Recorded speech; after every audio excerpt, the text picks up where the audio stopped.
তৃণমূল শ্রমিক সংগঠনের কার্যালয়ে 250 সরকারি ত্রিপল বেরোলো সরকারি মাছের খাবার ও ব্লিচিং উত্তেজনা গোপালপুরে।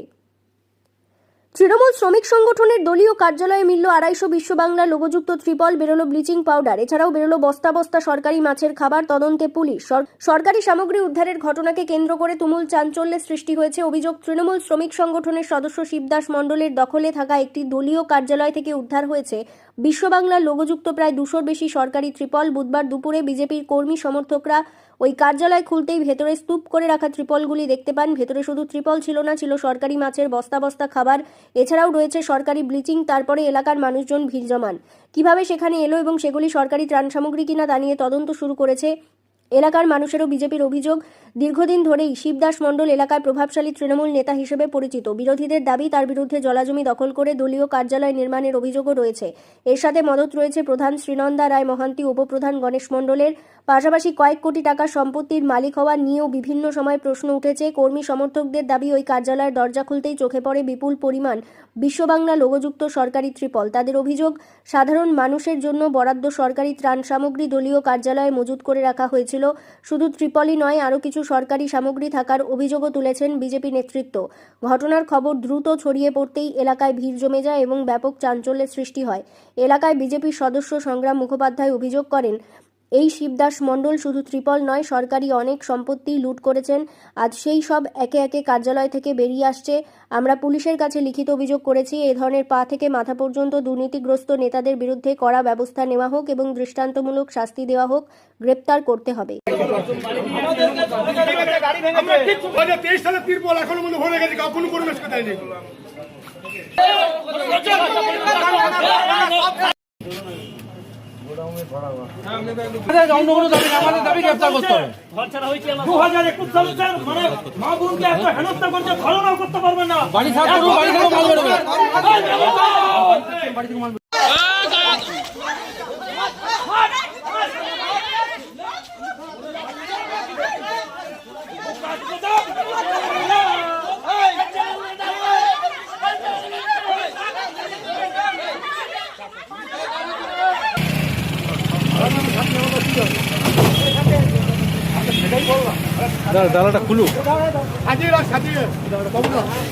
বিডিও অফিসের মাছের খাবার, পঞ্চায়েতে থাকবে মাছের খাবার, সেখানে দলীয় কার্যালয়ে তৃণমূলের বস্তায় বস্তায় মাছের খাবার রেখে দিচ্ছে এবং রাতের অন্ধকারে এরা বিক্রি করতো। খাবার পাচ্ছে না বিডিও অফিস থেকে, পঞ্চায়েত থেকে, কিভাবে তৃণমূলের পার্টি অফিসে। এরপরে আমাদের পাশে একটা ওদের তৃণমূলের পার্টি অফিস আছে, কিভাবে 200-250 তাবু ত্রিপল ওর মধ্যে ঢুকিয়ে রেখেছে। দেখুন, সাধারণ মানুষ বস্তা বাতাদের দিনে কাদা বেঁকে ঘরে থাকতে পারছে না। পঞ্চায়েতে দিনের পর দিন পৌঁছাচ্ছে, পঞ্চায়েতে ত্রিপল নেই, কিছুই নেই। আপনারা আসুন, দেখুন কত ত্রিপল এখানে তৃণমূলের পার্টি অফিসে আছে, খাবার মজুত করা আছে, আরো কিছু ছিল।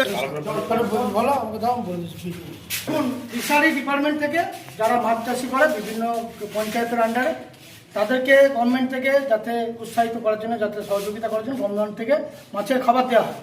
সেই মাছের খাবার কিন্তু মানুষ পেত না, তো সেগুলো তৃণমূলের কার্যালয়ে বস্তাবন্দি করে রেখে তারপরে সেগুলোকে কালো বাজারে বিক্রি করা হতো। এই কাজগুলি তৃণমূলের শিবদাস মণ্ডলের নেতৃত্বে, তার অফিস থেকে এগুলি পাওয়া গেল। সাধারণ মানুষ আজ এসছে। এই অফিসে কে বসতো? শিবদাস মণ্ডল। শিবদাস মণ্ডল তৃণমূলেরই আইএনটিসি নেতা। এই কারখানাগুলি থেকে তোলা তুলে খেত, এখন বর্তমানে ঘরে লুকিয়ে বসে আছে। এবং তার অফিস থেকে এই খাবারগুলি মাছের পাওয়া গেল, যেগুলো মানুষ পেলে হয়তো আগামী দিনে মাছ চাষ করতে সুবিধা হতো, তাদের একটু লাভ হতো, কিন্তু তারা পায়নি। এবং আরেকটি যেটা দলীয় কার্যালয় রয়েছে, সেখানেও প্রচুর তিরপল পাওয়া গেছে। দেখুন, এই বর্ষার সময়ে অনেক গরিব মানুষ আছে যাদের বাড়িতে জল পড়ে, তারা পাচ্ছে না। কি অবিলম্বে তৃণমূল নেতা শিবদাস মণ্ডলকে গ্রেপ্তার করতে হবে।